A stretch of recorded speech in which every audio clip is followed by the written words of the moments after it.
live from Washington, D.C. to talk about the President's State of the Union address and plan over the next 4 years is Arkansas's 2nd District Congressman Tim Griffin. Good morning, Tim. Good to see you again. Welcome to Fox Good Day. Thanks for being a friend of Fox Good Day. Hope you're doing well out there. Let's get right to it. How do you feel the President's State of the Union address went last night? Well, this is my third State of the Union that I've been able to listen to live, and you know, it was a lot like the other two. There's a whole long list of requests by the President of new government programs, but he never gets specific on how he's going to pay for it, and that's the way the last two were, and so I don't think it was anything surprising. I thought it was a pretty partisan speech. He didn't sound like a president who's reaching out and trying to work with people. He sounded like a president who wanted to lecture folks on all the things that he wants to get done.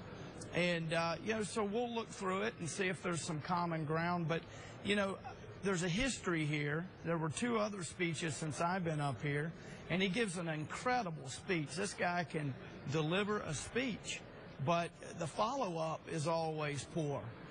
For example, he's been talking about tax reform ever since I've been up here. I'm a huge advocate of tax reform. I'm on the House Ways and Means Committee. We're the one we're gonna pass tax reform. And so if he's serious about working together on tax reform, I think you'll see a lot of people willing to do that. But talk is cheap. We want to see some action, and so we'll be waiting to see. All right, Congressman Griffin, I wish I could ask you a few more questions, but we are, okay, well, we're being told we have time. Okay, real quick, another big thing that came out, he's bringing home 34,000 troops, he says, by the end of next year, and the war in Afghanistan will be over. What do you think about that? Well, I think that certainly this is not a war that's going to continue indefinitely, but I'm not sure that we need to announce how many are going to come home and when they're going to come home. We have been transitioning out of Afghanistan, but I think we need to be listening very carefully to the commanders on the ground as we transition out of there.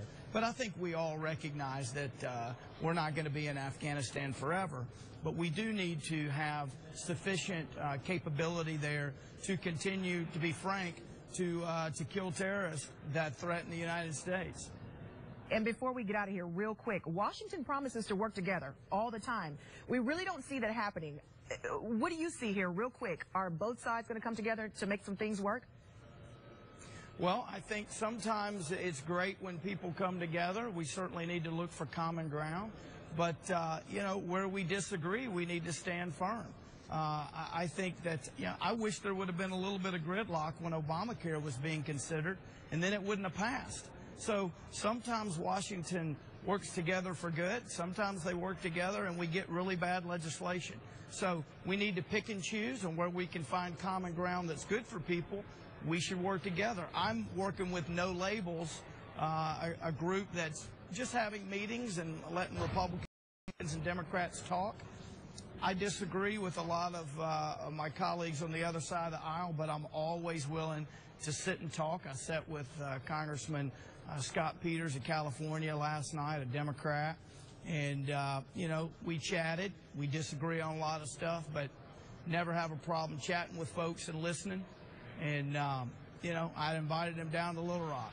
So, okay, Congressman, always happy to work together, but I'm not going to compromise my principles. Absolutely. Okay, well, thank you, Mr. Griffin, for being with us and being a friend of Good Day. We will talk to you maybe the next time we need to hear from the Republican side.